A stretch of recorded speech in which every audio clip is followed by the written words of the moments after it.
बोलिए सद्गुरुदेव भगवान की जय। बृहदारण्यक उपनिषद में प्रवेश करेंगे। चतुर्थ ब्राह्मण मरणोन्मुख जीव की दशा का वर्णन, यानी जीव यहाँ से जब शरीर छोड़ के जाता है, यानी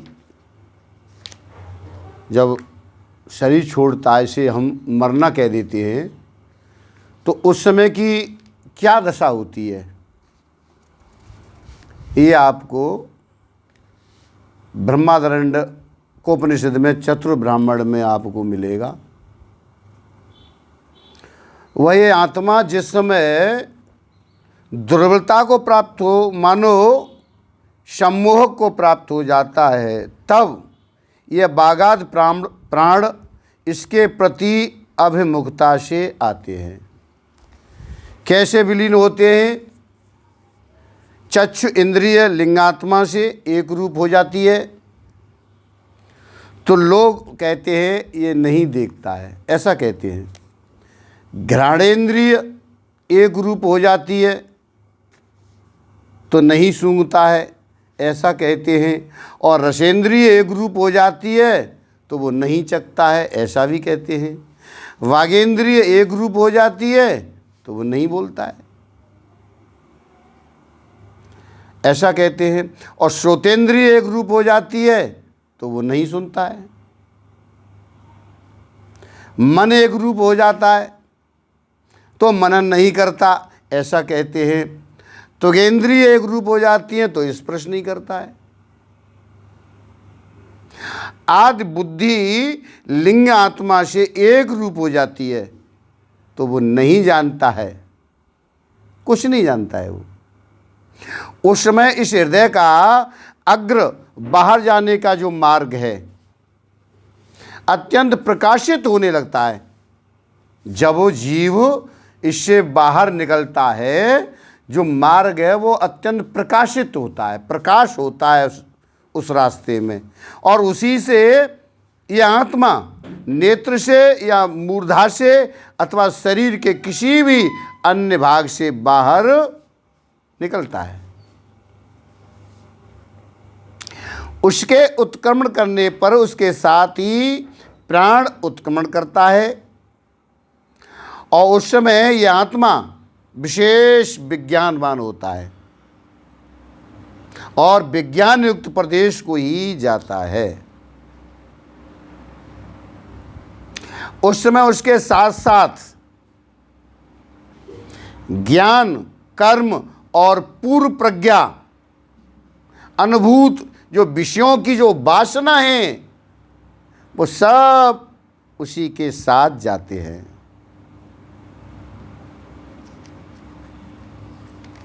और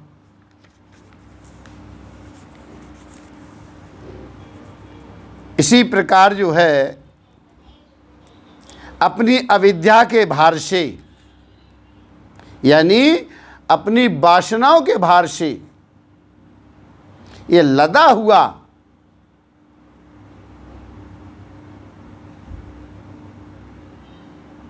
जैसे रहा खर्च की सामग्री के सामान में विद्या, कर्म, प्रविज्ञा नाम 3 पदार्थ। परलोक के मार्ग की भोजन सामग्री है कर्म और पूर्व प्रज्ञा, ये देहांतर की प्राप्ति और उपभोग के साधन हैं। इसलिए शुभ विद्या और कर्मादि का ये आचरण करे जिससे कि अभिष्ट देह को प्राप्त और उपभोग हो। ये इस प्रकरण का तात्पर्य है। तो क्या है आगे कि ये जो सारी जो वासनाएं हैं कर्म की, कर्म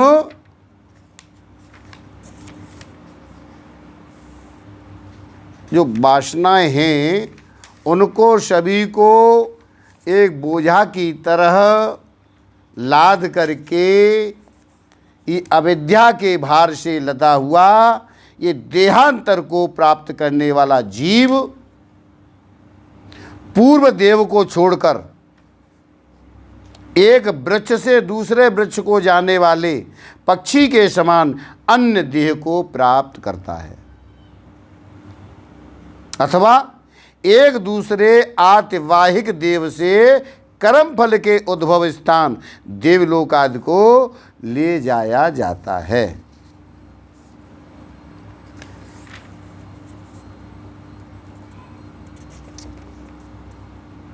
और बतलाते हैं, वे सभी सामान और सभी अनंत हैं उस श्रुति के अनुसार, तथा सर्वात्म प्राण के आश्रित होने से इंद्रियां तो सर्वात्मक ही है।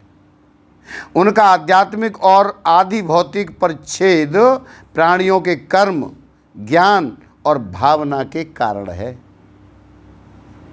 अतः उनके अधीन होने के कारण स्वभावतः स्वर्गवत अनंत होने पर भी भोक्ता प्राणों के कर्म, ज्ञान और वासना के अनुसार ही ये देहांतर के आरंभवश प्राणों की वृत्ति का संकोच या विकास होता है। ऐसा ही कहा भी है, यह प्राण चींटी के प्रमाण का है। ये चींटी से लेकर के और हाथी तक ये तीनों लोकों के समान, यानी चींटी में भी उतना ही है, हाथी में भी उतना ही है, और तीनों लोकों में भी वो उतना ही है। वह तीनों लोकों के समान है और इस सब के समान है। चींटी के समान भी है, हाथी के समान भी है, तीनों लोकों के समान भी है। इसी प्रकार जो भी इन अनंतों की उपासना करता है तथा उसकी जो जिस प्रकार उपासना करते हैं इत्यादि वचन भी अनुकूल हो सकते हैं।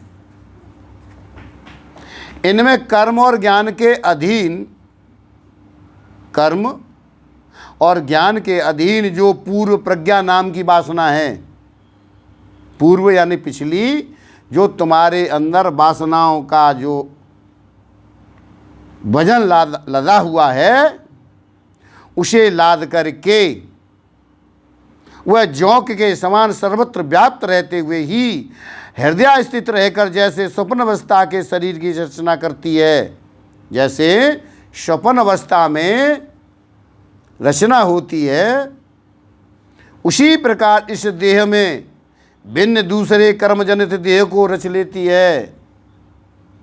इस देह में दूसरी देह को भी रच लेती है।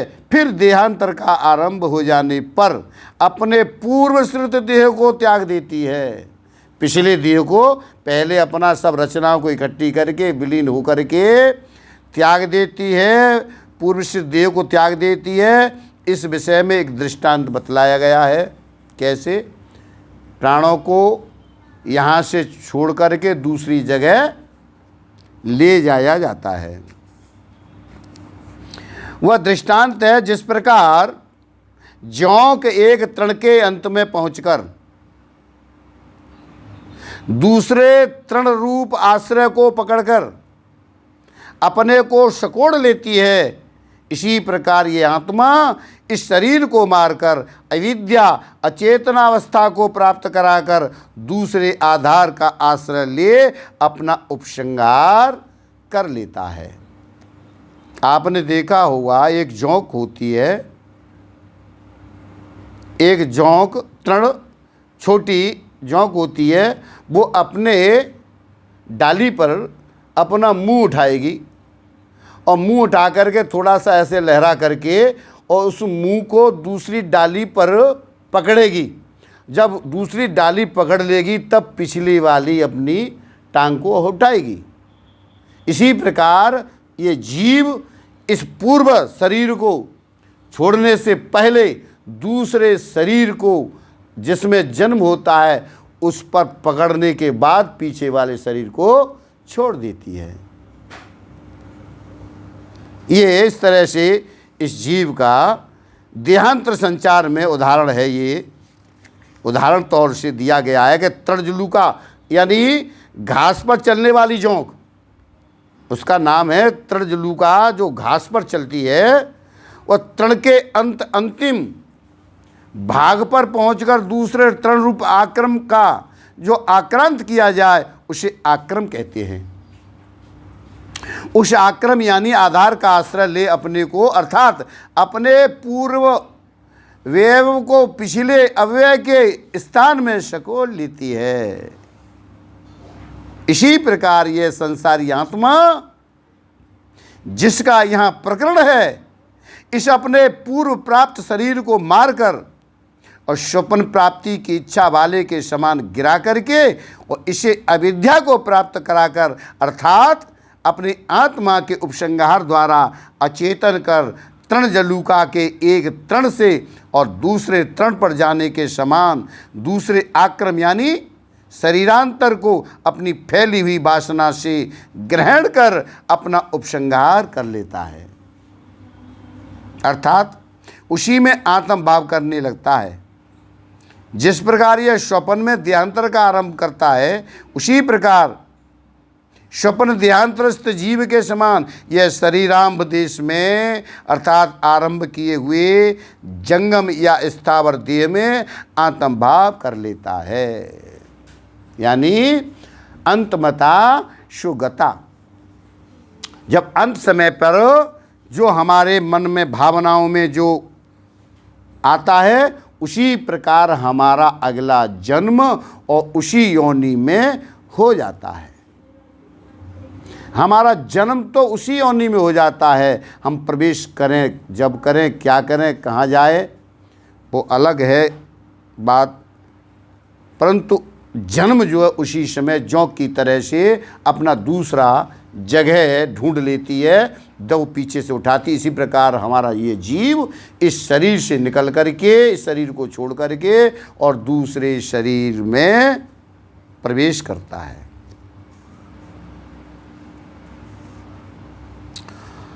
और आगे बताया है कि इस देहांतर के आरंभ में जीव नित्य ग्रहण किए हुए उपादान को ही बिगाड़ कर उसी से देहांतर का आरंभ करता है, अथवा पुनः पुनः नवीन उपादान ग्रहण करता है। इसमें दृष्टांत इस तरह से बतलाया गया है कि उसमें दृष्टांत है कि जिस प्रकार सोनार जो है श्रवण का भाग लेकर, सोने का भाग लेकर और दूसरे नवीन और कल्याणतर अधिक सुंदर रूप की रचना करता है, उसी प्रकार ये आत्मा इस शरीर को नष्ट करके अचेतन अवस्था को प्राप्त कर और दूसरे पितर यानी गंधर्व, देव, प्रजापति, ब्रह्मा अथवा अन्य भूतों के नवीन और कल्याणतर रूप की रचना करता है।